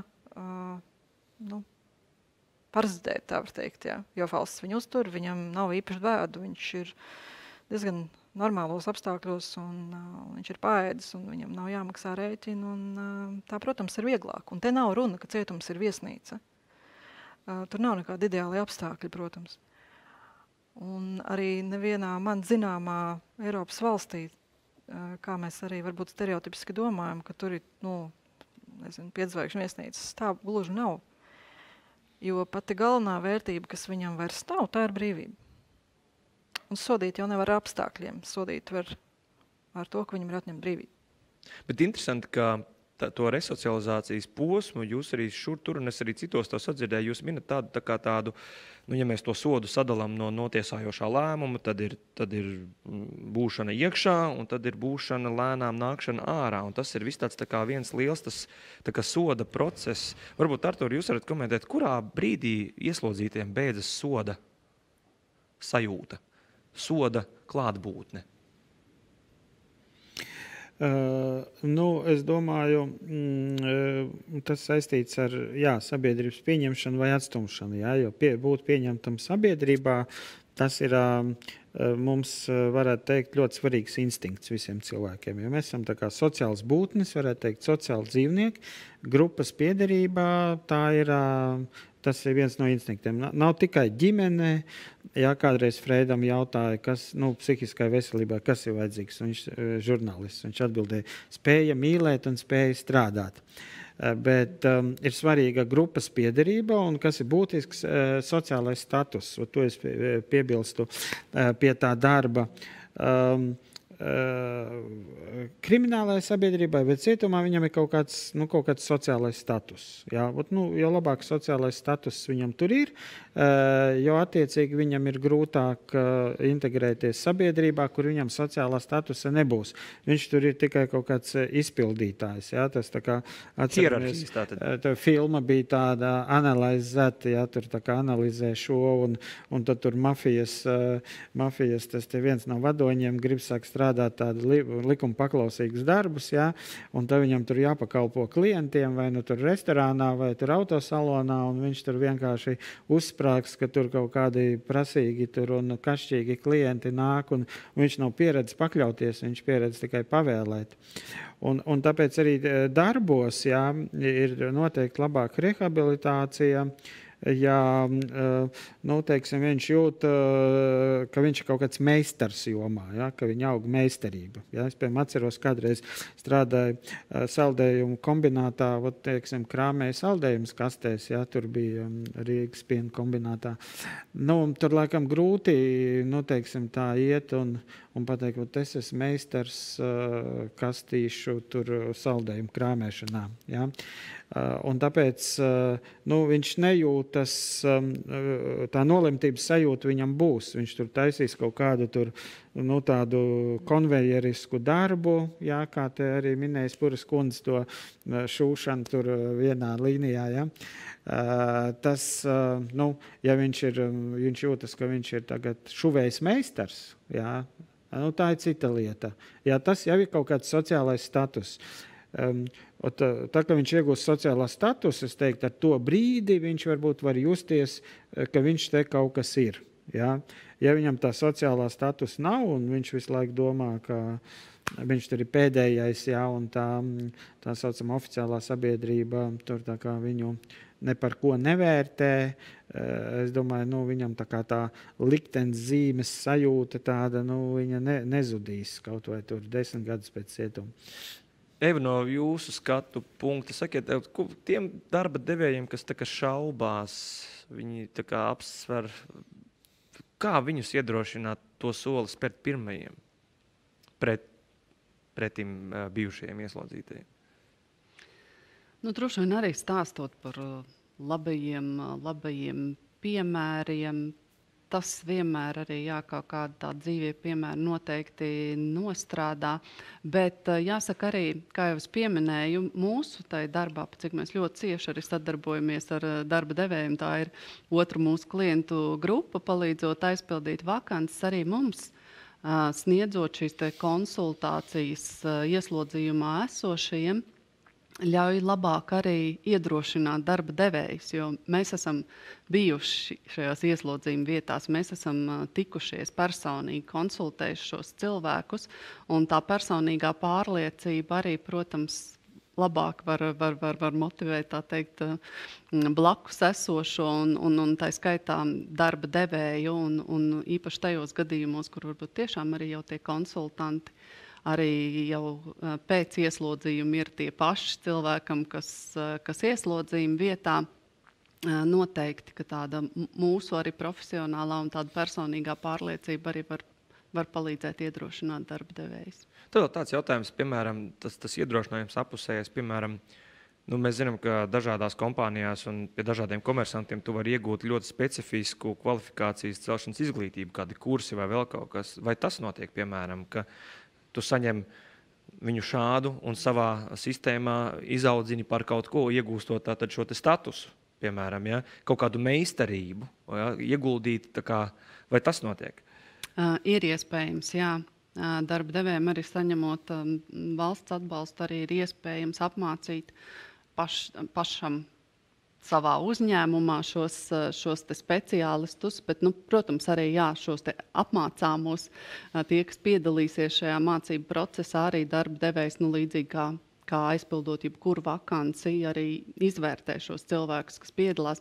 Bet tas, starp citu, ir ļoti, ļoti labs veids, jo tomēr arī, ja mēs skatāmies to statistisko portretu, nereti arī, es domāju, neskatoties to, ka arī ieslodzījumu vietā ir šī iespēja apgūt izglītību vairumam, tā izglītība nav tik laba un līdz ar to arī tā mācīšanās pieredze nav pozitīva. Arī skolā varbūt ir bijušas jau kaut kādas problēmas un tā tālāk, un tie cilvēki nereti arī pieaugušā vecumā ļoti nelabprāt atgriežas tādā klasiskā skolas solā, un tad šeit tā iespēja mācīties uzņēmumā, esot darba vidē, kas tomēr ir pilnīgi citi apstākļi un pilnīgi cits mācīšanās process, tas strādā ļoti labi. Jautājums visiem klātesošiem, sāksim ar Kristīni. Kas būtu jāņem vērā brīvprātīgiem, topošajiem brīvprātīgajiem, ja, un ar ko būtu jārēķinās? Un kādās formās vispār brīvprātīgais resocializācijas kontekstā var kļūt par labu instrumentu? Nu, es varu runāt tikai sava darba kontekstā, ja? Teiksim, nu, ienākot bet jūs domājat ārpus cietuma vai cietumā? Nu, tad tas ir jautājums. Šajā gadījumā, ja es jūtu sevi aicinājumu darīt šajā ziņā ar šo atslēgas vārdu resocializācija, iesaistīties, kas man ir jāņem vērā, nu, nepietiek tikai to, ka es gribu to darīt. Nu, kādi ir tie soļi? Viena lieta ir tāda, tā kā ar putnu barošanu. Ja tu sāc viņu barot, tad tev viņš ir jāuzņemās atbildība par to, jo šie cilvēki ļoti pieķerās, ļoti pierod pie tā. Nu, tādā ziņā tas būtu tāds.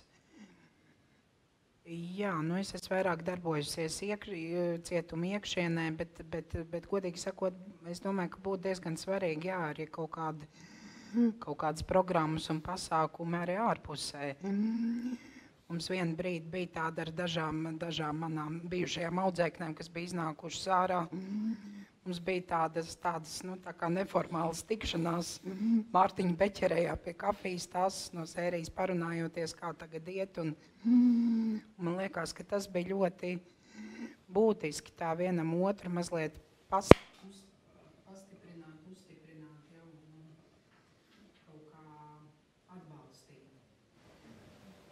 Jā, Ilona varbūt var pakomentēt, ko brīvprātīgais var darīt resocializācijas labā un ar ko ir jārēķinās. Jā, resocializācijā iesaistīt brīvprātīgums diezgan plašā spektrā. Mans pieminētās jau ģimenes dienas. Tas ir viens no veidiem, kur tiešām ļoti ir būtiska loma tieši brīvprātīgiem. Tie brīvprātīgie strādā būtībā vairāk ar to ģimeni, bet tāpat laikā arī ar ieslodzīto. Tas ir viens veids. Manuprāt, ļoti būtisks aspekts, kas mums trūkst Latvijā. Tas ir šī atbalsta sistēma jau pēc atbrīvošanās. Un tie ir vai nu tie atbalsta apļu saucamie, vai ko arī probācijas dienests īsteno, vai no līdzgaitniecība, ja tā varētu teikt. Ja. Te ir ļoti svarīgi to balansu turēt, nedot vienmēr to zivi tam cilvēkam, kas ir atbrīvojies, bet dot to makšķeri un iemācīt viņam izdzīvot. Un varbūt vienkārši atbalstīt morāli, teiksim, kaut kādā konkrētā jautājumā, kad viņam jāiet kārtot konkrētas sociālās varbūt lietas, vai meklēt darbu. Tāda pleca sajūta vairāk un tāda drošības sajūta, ka viņam ir vispār ar ko pārunāt to, kam uzticēties, varbūt reizēm arī padomu palūgt vai kaut vai tiešām tos deficīts, kas sociālā ziņā viņam ir iestājušies tāpēc, ka viņš ilgstoši bijis cietumā, vienalga, es nezinu, maksāt rēķinus šobrīd vai internetbankā operēt vai vēl kaut ko tādas lietas, ko varbūt tiešām viņam tas brīvprātīgais var ierādīt, ja, un palīdzēt un atbalstīt. Tas būtu ļoti būtiski, bet lai to uzticību gūtu, tas nenozīmē, ka atverās cietuma vārti, nāk tagad ārā tas mans klients, un es tagad būšu viņam brīvprātīgais un staigāšu līdzi. Tāds nestrādā. Un tieši tā, un lai viņš arī nesāk izmantot to kā savā ziņā sponsoru. Tātad pareizāk būtu teiksim, to cilvēku iepazīt, kamēr viņš vēl nav atbrīvojies. Un saprast kopā ar speciālistiem, kur ir viņa vajadzības un kur ir tās viņa galvenās problēmas. Un runājot atkal atgriežoties pie tās pašas resocializācijas kā nogriežņa, tā jau tas dzīvē nestrādā. Šajā datumā beidzas termiņš sodam un beidzas resocializācija kā nogrieznis. Dažam tā resocializācija ir nepieciešama vēl ilgstoši pēc atbrīvošanās. Kamēr viņš tiešām ir patstāvīgi palaižams, kā bērns, kurš mācās steigāt, ja, arī kurš ātrāk, kurš lēnāk, un kuram ilgāk vajag pie rokas pavadīt, kuram mazāk. Ja? Te ir līdzīgi, ka viņš iznāk ārā, viņam jāmācās no jauna daudzas lietas. Un tā resocializācija nebeidzas ar tiem cietuma vārtiem. Un kādam tas ir jāpārņem. Un tas, ko mēs šobrīd arī projekta ietvaros mēģinām radīt, ja tā var teikt, to deficītu, kas mums valstī ir. Mums nav šīs atbalsta sistēmas. Mums ir kaut kāds ķēdes posms un pēc tam pārāvums. Un tā kā iet par riņķi visu laiku, un atkal viņš nonāk cietumā, kas ir tā kā tāda dzīves vilciena pēdējā pieturē. Ja? Un atkal mēs tā kā saremontējam visas rētas, ja, un iedodam izglītību un specialitāti varam iedot, un darbu iedot cietumā, un psihologu aizsūtīt, un sociālo darbinieku, un garīgo aprūpu, un visu, un programmu. Un tad atkal nogrieznis, ja, un atkal vārti, un atkal nav atbalsta. Nu, labi, tas ir pie mums, bet kādi tad ir labie piemēri pasaulē? Tad es gribētu zināt, vai tā nav visā pasaulē? Visā pasaulē, protams, tā nav. Tie piemēri ļoti dažādi, un, protams, tas arī būtu pat Eiropas Savienības mērogā raugoties, vai Eiropas, lai būtu plašāk raugoties arī no reģioniem atkarīgs, kāda praksa, kur tā kā eksistē, vai tās ir post-sovietu valstis, vai kādas ir bijušas tās vēsturiskās arī tradīcijas cietumā, tai skaitā sodu izpildu organizējot, es runāju kaut vai par Poliju, Čehiju, Slovākiju, Sloveniju, bet kas varbūt mentāli mums būtu tuvāk. Bet, ja mēs raugamies uz otru pusi, pieņemot, ka mēs kaut kur esam pa vidu starp šo manis nosaukto reģionu un teiksim, vairāk uz rietumiem vai arī uz Skandināvijas pusi raugoties, tad pareizāk jau laikam tomēr būtu mācīties no tādiem labākiem prakses piemēriem. Un mēs arī savā resocializācijas saturā esam nonākuši pie tā, ka mēs šobrīd rūpējamies, lai, ja tā ir resocializācijas programma, lai būtu akadēmisks pētījums, kas apliecina, ka viņa var būt efektīva. Nevis vienkārši mēs aizbraucam uz citu valsti, tur ir baigi laba, resocializācijas programma, iedodiet mums, ja? Iedosiet, bet mums viņa nekad nedarbosies. Jo mums ir cita pieredze, cita mentalitāte, cita apziņas arī līmenis starp citu un tam līdzīgi. Un mums ir jāpielāgo mūsu vidē arī. Un tādēļ šobrīd notiek tāda inventarizācija arī par mūsu resocializācijas programmu runājot, lai viņas būtu validablas. Viņas ir jāvalidē, jo mēs dzīvojam nenormāli straujā, dinamiskā laikā un viss mums apkārt mainās. Mums cilvēkiem, kas ir ārpus cietuma, tad iedomājieties, kā tas notiek tam cilvēkam, kas ir izolācijā. Un līdz ar to arī tām programmām ir jāspēj tam laikam tik līdz un būt aktuālām. Labi, mums arī diskusijas laiks pamazām tuvojas izskaņai. Mēs to realitāti aptuveni varam tādos puslīdz skaidros apmēros savilkt. Tad mums noziedzības līmenis krītās. To mēs varam teikt. Es teiktu, mums krītās ieslodzīto skaits. Ieslodzīto skaits krītās. Un es saprotu, ka arī reorganizācijā un kaut kur perspektīvē būs šīs te vienvietīgās iespējas, nevis pa 16 vienā kamerā. Ja? Tas Ideālā versijā jaunajā cietumā 2-vietīgas kameras un tikai. Jā, tad mēs zinām, ka mums ir 40 psihologi, kas strādā, mums ir garīdzniecība, mums ir brīvprātīgi, mums ir godprātīgi žurnālisti, kas nedemonizējot un nestereotipizējot veido šos stāstus.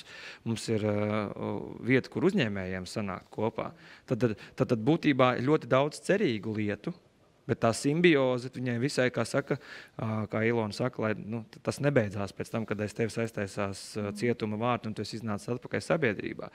Kas ir tas, kas palīdzētu tajā stāsta formā katra šī gadījuma individuāli iztirzāšana? Ja es nemaldos, tas nebūtu nemaz tik grūti, jo par cik ieslodzītajiem mēs patiesībā runājam? Cik šobrīd ir? Šobrīd ir 3234. Tas ir daudz vai maz? Kā mēs to raugāmies? Pirms 10 gadiem bija 2 tik. 7000 mazliet pāri. Bet runājot par to noziedzību, mainījies ir krimināla likums. Un mēs neliekam par katru sīkumu cietumā. Mēs vairs neliekam par katru sīkumu cietumā, īpaši runājot par nepilngadīgiem. Tur tiešām sevišķi smags noziegums jāpaveic, lai nokļūtu aiz restēm, bet arī sodu termiņi ir uz pusi samazināti, teiksim, kopš 2013. gada grozījumiem krimināla likumā. Tas ļoti arī būtiski, kas ir ietekmējis. Un ko es noteikti gribu teikt, arī mūsu valsts populācija arī ir samazinājusies. Līdz ar to es nebūtu tagad tik droši apgalvot, ka noziedzība samazinās. Tas ir atkarībā kāda nozieguma veidi. Labi, es pajautāšu savādāk. Tad cik mēnesī mēs bijušos ieslodzītos saņemam kā sabiedrība? Kas ir tas, kas mums ir jāapstrādā? Mēnesī varbūt būs grūtāk gadā. Pateikt, bet gadā plus mīnus līdz 2000 ir, teiksim, nomaiņa, kas iet ārā un atkal ir no jauna iekšā. Un viena liela daļa, kas mums šobrīd tāda plustošākā ir, tas ir gadā aptuveni 1000 sanāk kopsumā, tie ir īslaicīgā brīvības atņemšana. Jā. Neteikšu, ka šis soda veids ir efektīvs, bet jā, viņi pamanās arī nokļūt cietumā un nezinu, vai tas uz labu vai netik labi viņiem dzīvē, teiksim, vai tas ir kā tāds. Bet arī šī tendence, arī šie skaitļi, viņiem ir tendence samazināties? Šiem tieši īslaicīgā brīvības atņemšanas pagaidām neteiktu tā, es atturēšos, jo arī Covid laikā arī īslaicīgā brīvības atņemšana tika apturēta uz šo te pandēmijas laiku, un tādēļ nebūtu īstais brīdis tagad par to spriest, salīdzināt. Bet ir nozieguma veidi, kur tiešām ir samazinājums, un tas nozīmē, ka mēs varētu spriest, ka valstī noziedzības līmenis ir samazinājies. Mārtiņ, kas palīdzētu no komunikācijas viedokļa raugoties? Tā kampaņa, tava individuālā kampaņa par ieslodzījumu vietām ir viens piemērs, tāds seriāls. Katra šī gadījuma izgaismošana, šī cilvēka dzīves areāla parādīšana, emocionālā spektra parādīšana, varbūt Artūrs var palīdzēt, kā veidot tādu portretēšanu, katru gadījumu atsevišķi skatīt presē, televīzijā. Es teiktu, ne tikai komunikācija ir svarīga. Svarīgs ir individuāls darbs ar ieslodzītajiem. Mums ir svarīgs jauns cietums, mums ir svarīgi speciālisti. Es teiktu, vismaz 5 reizes vairāk nekā mācītāji, mums ir vajadzīgi psihoterapeiti. Es nesaku, ka mācītājiem jāpaliek mazāk, es saku, ka psihoterapeitiem jāpaliek vairāk. Tu prasīji, vai 3000 ir daudz. Ja mēs paskatāmies no pozitīvas festivāla viedokļa, tad tas ir diezgan skumji. Ja mēs paskatāmies uz to, ka iespējams kāds ar nepareizu domāšanu šobrīd nokļūst ieslodzījuma vietā, un ar viņu strādā nevis bars psihoterapeiti, bet ar viņu strādā vēl 15 tādi paši ar domāšanas veidu, tad es teiktu, ka 3000 ir daudz pa daudz. Tā. Es domāju, tas ir medijiem ir par to jārunā un regulāri, un savukārt speciālisti ir vajadzīgi vairāk un ir jāstrādā. Artur, kā mēs komunikācijas publiskajā telpā varam veselīgāk atveseļot komunikāciju par šo? Jā, varbūt tā, ka es domāju, kur Mārtiņš teica par tiem niknajām piezīmēm pēc tām kampaņām, ka varbūt sabiedrībai vairāk vajadzētu nodot to vēsti, ka cilvēks neliek cietumā uz visu mūžu. Ja, piemēram, viņš saka, ka par to nevajadzētu runāt. Tas derētu tādā gadījumā, ja visus likt uz visu mūžu. Ja? Tad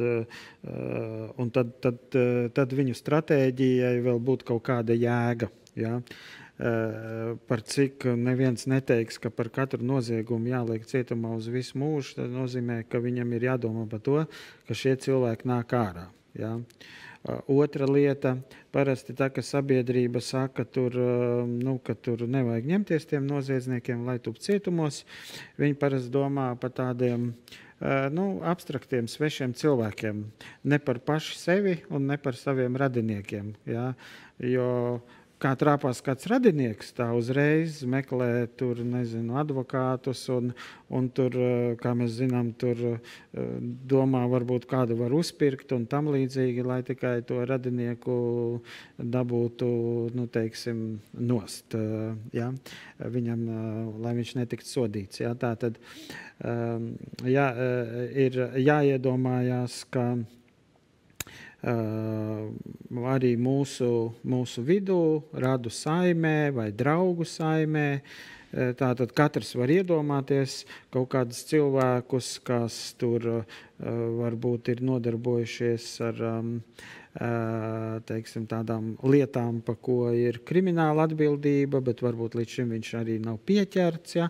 Nu, kaut vai tur, nezinu, visādas reibumā izdarības un piekaušanas un braukšanas reibumā, jebkurš no šiem cilvēkiem var arī tikt krimināli sodīts kaut kādiem apstākļiem sakrītot. Un tad, lai cilvēks padomā, kāpēc viņš pa tiem svešiem saka, ka ar viņiem nevajag strādāt, bet tikko tiek viņa radinieks, ja tur dēls, piemēram, tā uzreiz viņš ir gatavs tur māju pārdot, lai tikai viņš nebūtu cietumā. Tā ir varbūt tāda lieta, pa ko varētu aizdomāties katrs. Paldies, Artur, paldies visiem diskusijas dalībniekiem. Ja ir vēl kas piebilstams, lūdzu, kādus pēdējos vārdus noteikti varat vēl bilst. Ilona, vai ir kaut kas piebilstams? Es tikai varu teikt, nenovērsies, atbalsti un līdzdarbojies. Artur. Kā sabiedrībai vajadzētu mācīties kritisko domāšanu, respektīvi domāt dziļāk, nevis virspusēji, kā to saucās, izmantot smadzeņu īsceļus. Ja? Teiksim, piemēram, kur minēja tur par to riebumu, ja, sākumā, ko ierakstīja. Katra emocija tie ir smadzeņu īsceļi. Ja? Un līdz ar to tas riebums... Tā ir iespējams tavs domāšanas kļūda. Ja? Cilvēki domā, ka, piemēram, ja man intuitīvi ienāk galvā šāda emocija, tad viņa ir loģiski pamatota. Nevis kā tas ir mūsu smadzenes ir pielādētas ar neloģiskām programmām, ja? Kas ir vienkārši evolūcijas veidā izveidojušās.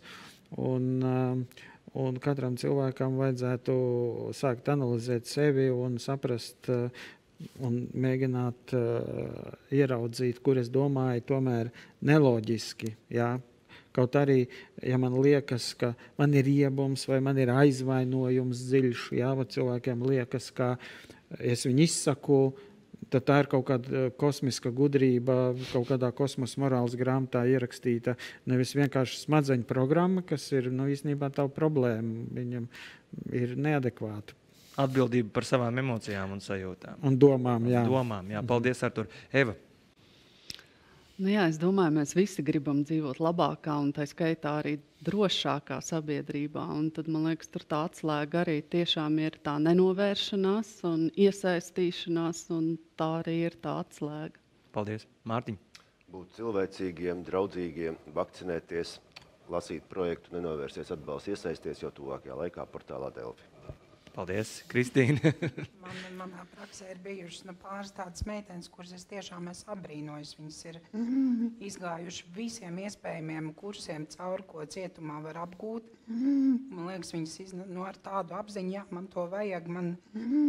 Tāpēc, mīļie uzņēmēji, atdariet savus durvis. Var gadīties, ka jūs uzņemat eņģeļus, bet var gadīties visādi. Jā, paldies, liels, Kristīne. Es vēlreiz atgādināšu, šodien mēs bijām kopā ar ieslodzījumu vietu pārvaldes priekšnieci ģenerāli Ilonu Spuri. Liels paldies, Ilona, par ieskatiem. Ar Stradiņu universitātes, kurš starp citu māca kritisko domāšanu, psihosomātiskās medicīnas un psihoterapijas katedras docents, psihoterapeita Artūru Rutinānu. Liels paldies. Daudz vērtīgu atziņu arī Nodarbinātības valsts aģentūras pakalpojumu departamenta direktora Eva Losana. Ja, es ceru, ka Evas teiktais arī jūsu uzņēmējus iedrošināja. Žurnālists Mārtiņš Oto, kurš daudz gan izdarījis, lai šī te nestereotipizētā un nedemonizētā cietuma vide nonāktu arī preses lejās. Un aktrise un režisora Kristīna Klētniece-Sika, brīvprātīgā resocializācijas darbiniece, kas varētu kalpot par iedvesmu arī jums kādam kļūt par brīvprātīgo šajā darbā, kas arī iespējams kampaņas laikā notiks. Kampaņa ilgs līdz septembra beigām, bet no 5. jūlija ziņu portālā Delfi LV aicinām sekot līdzi kampaņas tematiskai rubrikai un citām aktivitātēm, un arī ieslodzījumu vietu pārvaldes Facebook vietnē. Tā kā arī tur ir, progress ir ieradies arī tajos apcirkņos. Un papildu mēdīju jautājumiem un komentāriem pēc pasākuma aicinām sazināties ar ieslodzījumu vietu pārvaldes sabiedrisko attiecību nodaļas pārstāvjiem. Jauku jums dienu un tiekamies jau nākamajās komunikācijas aktivitātēs. Paldies. Mani sauc Gustavs Terzens un mēs bijām kopā šeit diskusijā. Kampaņas pašā sākumā nenovērsies, atbalsti un iesaisties. Paldies.